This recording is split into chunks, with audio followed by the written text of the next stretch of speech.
So Dexter, now we're just gonna. It's a time where we focus on our guests, learn more about our guests, and just get a little insight.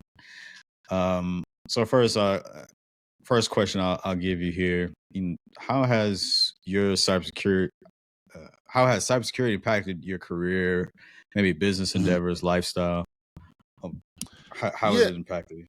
yeah, it's a great question because I could think of different places I've worked where I've seen over the years. I can definitely speak to this in the last, I would say, about 6 years. I've seen Mm, increased methods by different news organizations I've worked for to step up cybersecurity methods to inform their employees of it. I working for the New York Post right now. I remember the first year I was working there, we did some cybersecurity training. They had us do it again last year, constantly updating people. They even send out sometimes some fake phishing emails to see if they can catch you slipping Oh, out Yeah, here. you gotta love those. You Yeah, gotta love those. yeah. They and They're some getting people. It's good. fun. They're getting good now. Yeah, one of my coworkers, she got caught. She got caught slipping out there, and but it's good to learn to sort of remind. Someone's like, well, why would a company do that? It's good to remind you that you can get caught slipping. There was actually a situation. This happened recently before after we connected. Someone hmm sent an email and it looked a little fishy to me in terms of what they were asking for, and I hadn't seen it within the company. And I sent it, I forwarded as you should if anything looks suspicious to the cybersecurity team. They looked at it and actually verified, and it was fine. It actually was somebody trying to ask me some information that was actually correct. I just wasn't sure at first. I was just like, oh, Yeah, I hadn't heard from this person. I hadn't talked to this person in the company. And then I looked and they did the work. And then I was like, oh, it's legit. And I contacted the person through Slack and it was fine. So I was appreciative of that. That's something that's recently happened. This happened like in the last 5 weeks. So yeah, that's something that recently happened, and it shows you the impact of cybersecurity. Look, data is key in what I do. I work for Mhm. a news outlet, and information is key, and so you want that protected. Even some people who do things even more important to me, I think within journalism, some investigative reporters, they have sources, they may have things in their email, people they've talked to that they're trying to protect, and so you have to make sure that that's right. And in our cybersecurity training, there's a lot about what not to put in your work email, and maybe keeping a Right. personal situation, nothing that you think would compromise the integrity of the journalism that you're doing. So, especially, I think specifically in what I do, it's very important, and I think it's good to know that for different news outlets, you want to make sure that your cybersecurity team is doing the best to protect their information. Like I was grateful once I saw this email that was fishy, even though it wasn't. They were appreciative of saying to me, like, hey, this is what you're supposed to do. If you think something is wrong Yeah. or you think something's Mhm. right, it's better to be safe than sorry. They were saying that to me, like, no, don't feel bad. Better to be safe than sorry. This is what we're here for. And so that gives you, I think, as an employee, you feel safe. It kind of helps build that trust, like we were talking about, Alfred. So in terms of the sports teams, it helps bring trust and being like, okay, the company I work for, they got my back and they're trying to Yeah. protect my information, protect me. Absolutely. Have you had anyone try to copy your persona and say they were you and they weren't?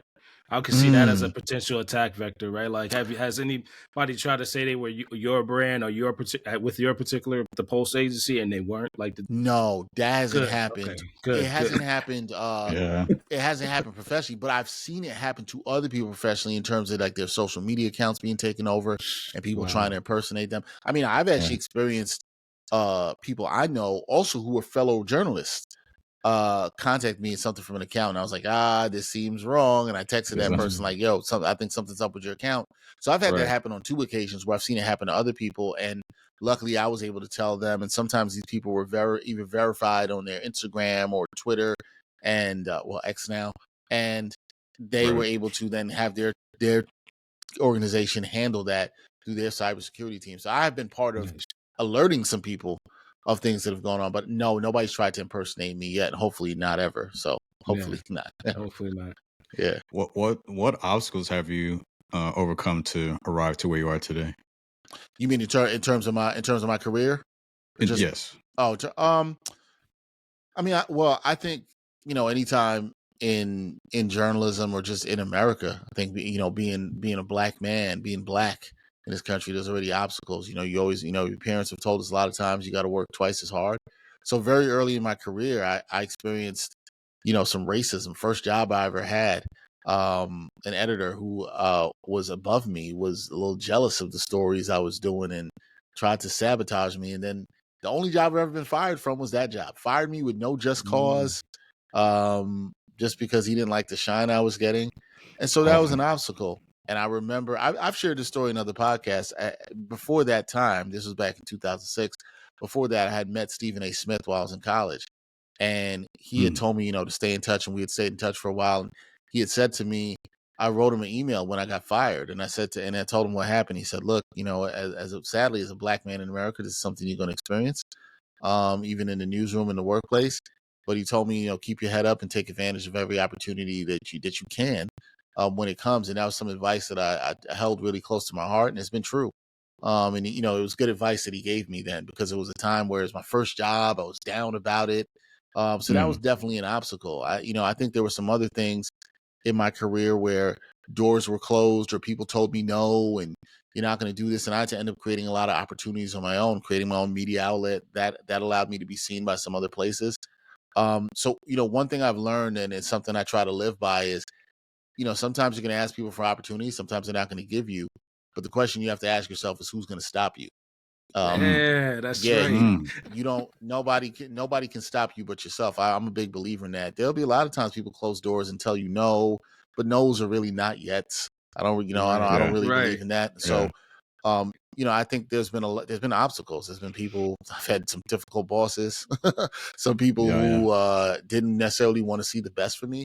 But I've always had a good group of people around me, family, friends, loved ones, that have helped through that. So there's always been those obstacles, and there still continue to be. But yeah, I'm always asked, who's going to stop me?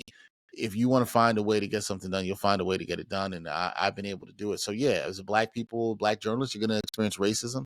Sadly, it's going to happen. It's terrible. You should speak out against it. I would definitely say that. But we have to speak out against it no matter what the profession is. But yeah, I've overcome it through family and strength and belief in myself and continue to believe there's nobody can stop me but myself. Nice. Yeah. Word. Message received. Yes. Glad to share it. So, this is a coffee show. We have coffees part of the show. So, what's your favorite coffee? What's your go-to that gets you through the day? I'm not the biggest coffee drinker. I'll drink coffee when I'm tired, but if I have to, I'm going with a latte, green tea latte, and I get a shot of espresso in that. Especially on the days when I'm really tired and I need it. Oh man, that'll help perk it up. Got to go with that extra shot. Got something you want to do all the time. I just want to be clear on that. But yeah, that's my go-to. I like lattes, and I like a green tea latte. So that's my go-to. I'm gonna take that recommendation. I'm gonna try that. It's a good one. It's good, man. Yeah, it's good. Try that one out. It's good. Green tea matcha latte. You can't beat. I just had one yesterday. Can't beat it. It was really good. All right. Yeah. So, as far as like hobbies, like what do you do for fun? Like when you're not in the studio, you're not working. Yeah. What do you like to do? I love, I try to stay in shape. I love working out. I'm a biker. I like to bike a lot, especially when I don't do it in the cold. But when the weather is nice, I really like to bike. Heat doesn't really bother me, but the cold, I can't really do that. Love to bike. I'm a music head. I love listening to music. Music gets me through everything, I'll say. I know you asked me when I'm not in studio, but I love watching sports. This is why I do a lot of what I do. I still love watching sports. Yeah. I think there's a way you try to still decompress it. Like Dr. Joseph, I'm a huge New York Knicks fan. Been a Knicks fan since I was 7 years old. So I love watching the Knicks. I love watching my teams. I like experiencing new things, man. Traveling, trying new food, traveling with my family, experiencing new places, new food, new culture. I like that. It's just experiencing life. I love live music, so I love concerts. That's something I like to do when I have the time, as well too. So yeah, for me, it's just about enjoying life. If I can travel, I can try new food and also have music. Whenever you can bring all those three things together, which gets to happen, bring together. Yeah, when you bring that together, that's pretty good, man. That's a pretty good vibe. Yeah. With the biking, are you like a bike packer? Like you put the saddle on the bike and pull all your stuff in it? Are you one of those type of bikers? Nah, I'm not. At least I'm not there yet. I'll say that. Okay. I like, Okay. because I'm here in New York City. I like to map out a lot of routes around the city and go to places I like that are a little bit scenic. Some longer rides, some shorter rides. Sometimes it might be riding to the park, and there's a big park here in Brooklyn, Prospect Park. I'll do that, and it's got some challenging hills, and I like to challenge myself on that. I really ride for endurance, and then to get to places that I like that are scenic, and sit back, enjoy that a little bit, and then ride back home. So that's it. And just trying to ride safely, because some people are probably like, "You ride in New York?" Yeah, I map out my rides. I look for bike lanes. I try to stay as safe as possible. Yeah, because people are crazy. I mean, I drive too here, but people are crazy. So you got to be safe. Nice. So as you mentioned, Knicks. So I can't have you on the show. Dr. Joseph is smiling. He couldn't wait for this moment. I can't have you on the show and not talk Knicks. We gotta talk a little bit Knicks before we close. So with that said, my family, they're fanatics as well, and they flooded in their questions. So I'll start with them first. So first is from my father. So Joseph Senior. Dr. Joseph Senior. All right, here we go. Yeah. So actually, this is more kind of tied to like how you got started. So first he asked, like, do you have any family members in journalism? Like I guess what prompted you, or do you have any influences that made you want to start in journalism? So no family members in journalism at all whatsoever. There was no family members, but this is where I think, I like to talk to this when I talk to young people. Representation is so important. Being able to see people that look like you. I think that, I don't, people always ask me, it's like, when did I know I wanted to become a journalist? I think like I kind of knew when I was leaving middle school into high school. I was involved in my school newspaper, middle school. But if I'm being honest with you guys, I didn't really think about it or see it as a career at that point. I thought at that point I was going to be a doctor. I thought it could have been call me Dr. Dexter, like Dr. Joseph. Yeah, I thought it was going to be, and then I had switched after high school and wanted to do something medical and be involved as an athletic trainer. But my dad always used to say he saw me as a journalist because he knew I used to buy the paper every day. I was always reading it on sports, and I was a pretty good storyteller. I'd won the storytelling competition for Brooklyn back in, what year was that, 1996? So in a way, it was like always there. But you asked me about influences. I remember seeing Kurt Menefee, who now hosts the NFL Fox football show. Yes. He was, back in the day, he used to host Fox 5 in New York locally, and he did the show Sports Extra. And I remember he was the first Black guy that I saw locally being a sports anchor. Was that the one that's extra? Yeah, you remember that? Yeah. Wow. And so he hosted that show on Sunday nights, and I remember like watching that, and I, it was funny because I was asking. It's funny that you're asking me this question, Dr. Joseph, because I asked this question to somebody else today about their sports heroes. And for me, then also is Brian Gumbel. I was a huge fan of his reporting with HBO Real Sports. So I love that show. The show just ended at the end of last year. I love that show, and I'd also put Stuart Scott. I think when I got to college and when I kind of decided that I wanted to do sports journalism, Stuart Scott I just liked because of his style and the way he did it. He was doing it differently than anybody else, and it was seeing a Black man do this and also use his style of hip hop and our vernacular and do it so unapologetically that I just loved. I was like, man, I'm glad to see somebody just doing it their way. And so those people have had huge inspirations on me, and also just being like, you can do it. Also I have mentors that I have to shout out that helped me along the way. A mentor of mine, Cord Stanley, a mentor I had when I worked at AccuWeather, Alicia Betts. I've had some really great people help mentor me along the way. Jamoke Davis, who's one of my biggest mentors when I was going to school at Pitt. And I would not be here doing any of this without him. So yeah, it's having that representation, but it wasn't something that I knew I wanted to do early on. But I also give my dad a lot of credit too, because my dad, when I was in college and I decided to switch my major from being an athletic trainer to this, he really empowered me to do it and was like, yo, I see this for you and you can do this. And that mattered, because if you don't see anybody else doing it, there was never nobody ever really close to me that I saw do it until I went to college. yeah, that matters a lot. So I try to be that person for other people now, young Black men and women who are trying to be in journalism, people of all races, but particularly I'm very passionate to help our young Black men and women in that, and be that person for them that they could see and say, hey, you could do this too. You can go further than I did. So that's very Absolutely. important to me. Yeah. All right. So this is from my mom, Yvonne. So shout out to my mom. So she Shout out asked, to mom. so with the current win streak for the Knicks, do you think the Knicks can sustain this and go all the way to the finals and win the Oh, championship? that is a good question. First of all, shout out to your mom, Miss Joseph, being up on the win streak. I love it. Knicks have, at the time of us recording, has won 9 in a row. This has made Joseph, your son, very happy. And I think that, I mean, the streak's going to end at some point, right? But I think the Knicks are, I think something special is going on with this Knicks team. They're playing really good basketball. They're really unified together. I was texting with one of my closest friends, longtime friend and Knick fan, and he said to me the other day, man, I haven't felt this way about the Knicks since the 90s. And I am agreeing with him. I'm not sure I felt this is the best team we've seen in a while. I don't think they can go to the finals until they add another piece. I still think they're like one piece away, but I think they're close. I think they're a contender. I think we got to start thinking about them as a contender. They're right there knocking on the door. So I want to tell Miss Joseph, have faith, stick with the team, enjoy the process. I think they're playing really hard for the city, and the team is behind them, and Knicks fans everywhere are behind them. There's just a different energy. And when the Knicks are good in New York, there's nothing like it. There's nothing like it when the Garden is rocking. There's nothing like it when I see fans. Joseph is wearing his hat proudly.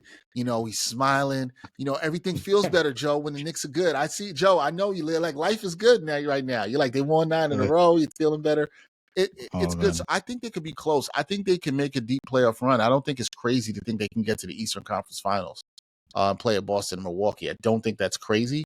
I think this team isn't scared of anybody. They fight. They have a good leader in Jalen Brunson.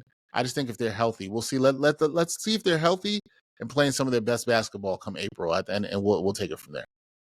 My brother's gonna be mad I didn't have any questions now. With you just saying that and feeling the energy, my brother's gonna watch this episode and be like, "Yo, I'm not talking to you for not giving." He's like, "Come on, Alfred, so you gotta be better." Yeah, he said he loves the Knicks, so I'm gonna call him after this episode. But he's got. But you know what? He's got to appreciate Dr. Joseph's family for coming through, because they came through with 2 great questions already. So I'm intrigued to see what else we got here. What else? Yeah, I got more. All right. All right. So this is from my brother Javi. Shout out to Javi. Shout out to Javi. So with the Knicks playing so well right now, do you think it's wise to chase a superstar, or should the Knicks use their draft capital and move up in the draft? I like it. You know what, Javi? Shout out to you, because I feel like way too many times fans I talk to about the Knicks never bring up the latter part of what you had in your question, which is move up in the draft. And I think it's a strategy. So I'm going to answer your question by saying, no, I don't think the Knicks have to go get a star, because I don't think there's actually a star on the market that is there for them to get right now, as of today of us recording that podcast. Maybe after the season that changes. But in terms of the people that I think could be on the market right now, no. So, to your point, Javi, I don't think it would be bad if they said, hey, can we identify a young player in this year's draft that we can use our picks and our assets and move up to go and get and add to this core that we have right now? I think it would also extend the run, open up a championship window that they can have with another young person who could come in and kind of grow into that, being a third option and then finding their way into it. There's many ways to build a team. The Knicks don't have to just go to get another established star. I love that, Javi, you're thinking about the draft. I wish more fans thought like you. I think that way. I think it's a good way to think. But to answer your question, Javi, I would say I think they're going to be patient. I don't think they'll get a star at the deadline coming up in a couple of days. I think they're going to look to add maybe a smaller piece, another ball handler. And then I think they'll look at this team, look at this run with OG Anunoby, hopefully with a healthy Julius Randle, Jalen Brunson. And then in summer, they'll evaluate and say, what do we need to do to tweak? Do we need to then add a big name? Do we need to do this through the draft? I think when the season's over, you'll know a better answer to that question. But I wouldn't expect a star at the deadline right here. Well, Alfred, I want to make sure I don't want to hog at the time. First, do you have any questions? Oh, I'm good. I'm just preparing for my brother to like tell me like, yo, you're bum for not asking questions. The backlash. Man, Bro, I'm mentally preparing for it right now. Just mentally prepare. That's all you can do. So for me, so with the Knicks right now, they're sitting as of this recording, they're sitting in third place, but they're knocking on the door for second because even with the hiring of Doc Rivers for the Milwaukee Bucks, at this point they've lost 2 in a row. I think they play tonight, if I'm not mistaken. The Bucks or the Knicks?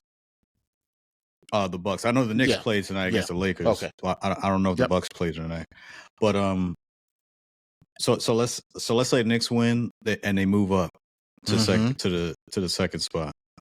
Do you think, especially given the success they had last season, do you think it's crazy to think that they could even?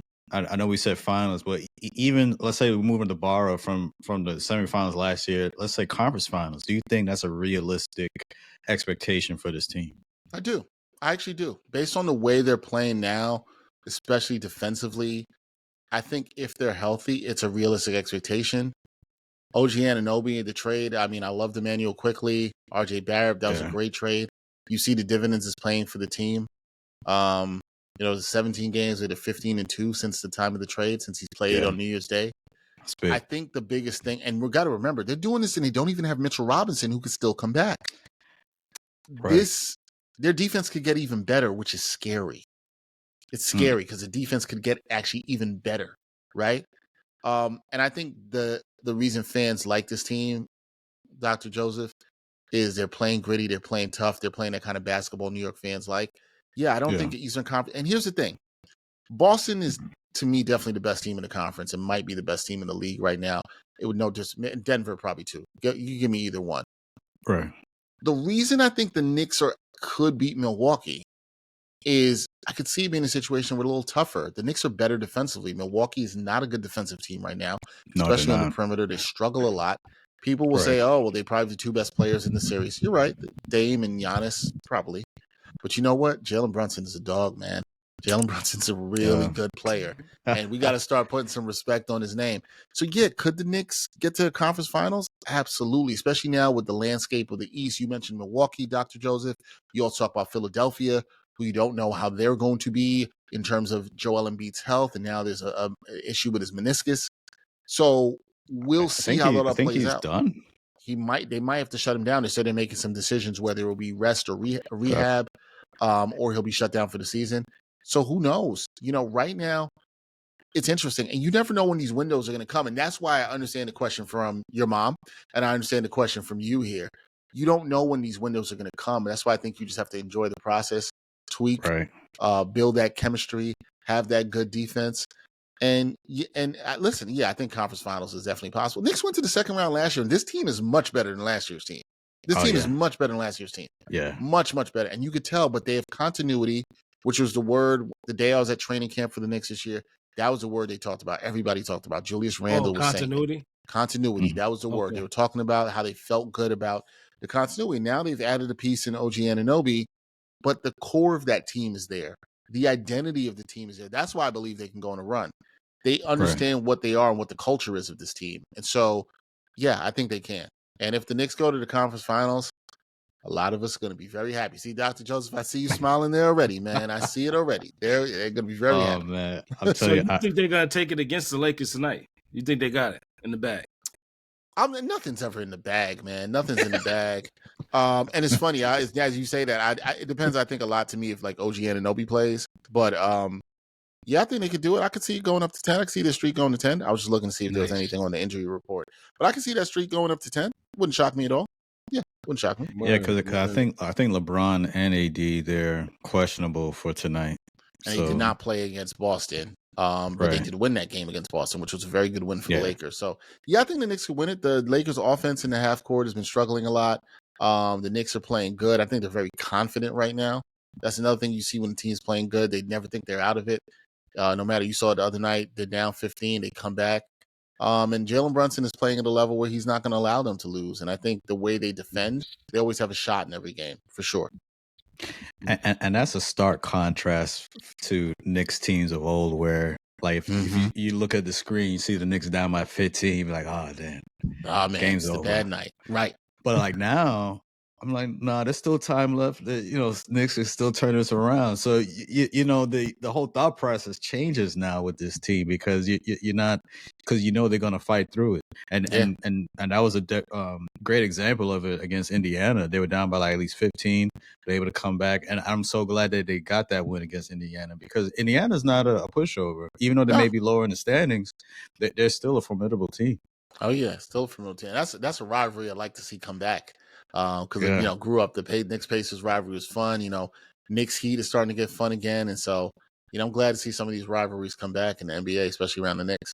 You think we actually Halliburton have a Pacers diehard fan. Shout out to JG. When we were in high school, he was definitely a Pacers through and through fan. I remember him getting a lot of flack in high school for it. So good. I'm glad they gave him flack. I'm glad.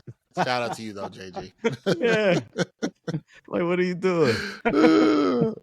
When you said that, I think it went back that far. You're right. I think it went back that far for that rivalry. Yeah, there was some fun battles with Reggie Miller and the Pacers. Fun ones, man. Right? Really fun ones. Yeah. And last question, and we'll wrap up.